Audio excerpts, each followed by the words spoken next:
Bonjour. Parfois, on dit non. On dit non à un texte biblique parce qu'il ne nous parle pas, parce que il nous fait violence, il nous choque, parce que c'est pas dans notre temps, parce qu'il nous semble qu'il n'est pas adapté au contexte. Et c'est exactement ce qui s'est passé pour moi avec le texte de la résurrection de Lazare que j'ai lu la semaine dernière, qui nous était proposé pour dimanche. J'ai dit non parce que je me suis dit c'est pas possible. Je ne peux pas là dans ce contexte annoncer que Jésus ressuscite son ami Lazare. Pourquoi lui et pourquoi pas d'autres? Et puis finalement, je suis revenue sur mes pas. Je suis revenue sur mon idée parce que quand même, comment passer à côté de ce texte précisément dans ce contexte, puisque ce texte, en réalité, parle de la vie que Dieu donne. Et c'est mon job de parler de la vie que Dieu donne. Et c'est encore plus mon job d'en parler dans une période comme celle-ci, dans une période angoissante, dans une période où on sent que la mort rôde. Alors je vous propose non pas de lire le texte de la résurrection de Lazare en entier, mais d'en lire simplement quelques versets, ensemble, maintenant. Nous lisons donc dans l'Évangile selon Jean au chapitre 11, les versets 20 à 27. Lorsque Marthe eut entendu dire que Jésus arrivait, elle vint au-devant de lui, tandis que Marie restait assise à la maison. Marthe dit à Jésus, « Seigneur, si tu avais été ici, mon frère ne serait pas mort. Mais maintenant même, je sais que tout ce que tu demanderas à Dieu, Dieu te le donnera. » Jésus lui dit, « Ton frère se relèvera. » « Je sais, lui répondit Marthe, qu'il se relèvera à la résurrection au dernier jour. » Jésus lui dit, « C'est moi qui suis la résurrection et la vie. Celui qui met sa foi en moi, même s'il meurt, vivra. Et quiconque vit et met sa foi en moi ne mourra jamais. Crois-tu cela ? » Elle lui dit, « Oui, Seigneur, moi, je suis convaincue que c'est toi qui es le Christ, le Fils de Dieu, celui qui vient dans le monde. » Je ne crois pas que Dieu nous épargne la mort. Mais ce que je pense, c'est qu'à chaque fois qu'on nous raconte qu'il guérit quelqu'un, à chaque fois qu'on nous raconte qu'il opère un miracle sur quelqu'un, c'est aussi nous dire qu'il ramène ce quelqu'un à la vie. Il le remet debout, il le remet en marche, il le remet dans la société, il le ramène à la vie. Or, comment peut-il ramener quelqu'un à la vie s'il ne l'aime pas ? C'est ce que suggère le texte de la résurrection de Lazare. Certes, il aime Lazare, mais pas que. Il aime aussi Marthe, et sans doute aussi Marie. Et quand il parle de Lazare à ses disciples, il ne dit pas « mon ami », mais « notre ami ». Et puis si on peut enrichir notre lecture de cet épisode avec un autre passage de l'évangile de Jean, au chapitre 15,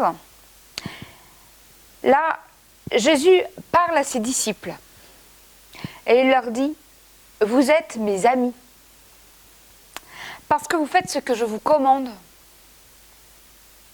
Et si cette formule était aussi valide en ce qui concerne Marthe et Marie et Lazare, comment peut-on ramener à la vie quelqu'un si on ne l'aime pas? Si ce n'est pas l'amour qui nous guide, qui nous oriente. Le Seigneur est celui qui ramène à la vie. Il n'est pas celui qui nous épargne la mort. Ceux qui nous épargnent la mort,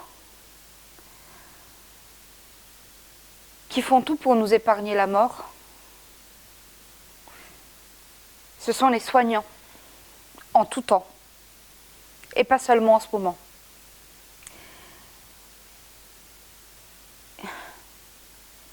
Et je suis vraiment très impressionnée par le travail qu'ils font, et par l'énergie qu'ils y mettent, et par le sens du service qui les anime.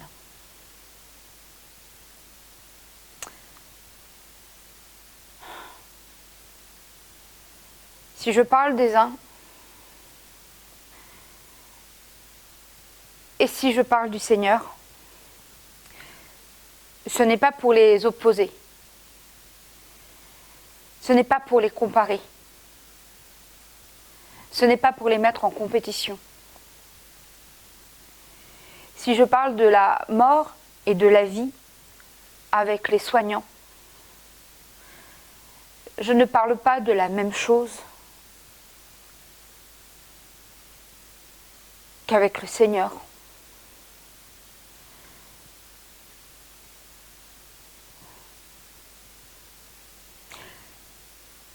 Je suis reconnaissante pour tous les soignants qui se battent afin que la vie soit vainqueur. Et que les gens puissent retrouver la santé et retrouver une vie à peu près normale.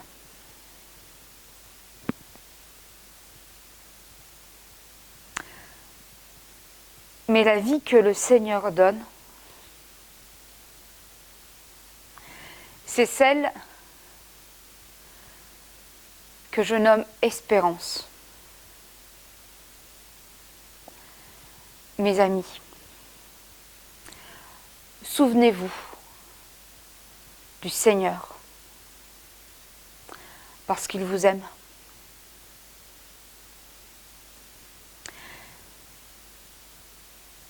Et lorsque cela est nécessaire, laissez-le vous ramener à la vie. Et vous retirer du feu de toute angoisse.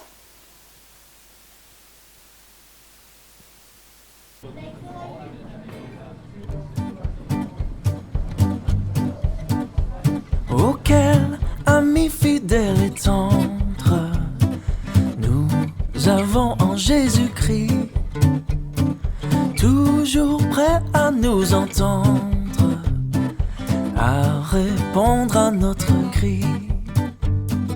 Il connaît nos défaillances, nos chutes de chaque jour, sévère en ses exigences. Il est riche en son amour. Wow, oh, oh, wow, oh, oh, wow, wow, oh, wow, oh, oh, oh, oh, wow, oh, oh, wow, wow. Auquel ami fidèle et tendre nous avons en Jésus-Christ, toujours prêt à nous apprendre à vaincre en comptant sur lui. S'il nous voit vrais et sincères à chercher la sainteté, il écoute nos prières et nous met en liberté. Oh, oh, oh, oh, oh, oh, oh, oh, oh, oh, oh. Whoa, oh, oh, oh, oh, whoa, oh, oh, whoa, whoa. Go Jimmy.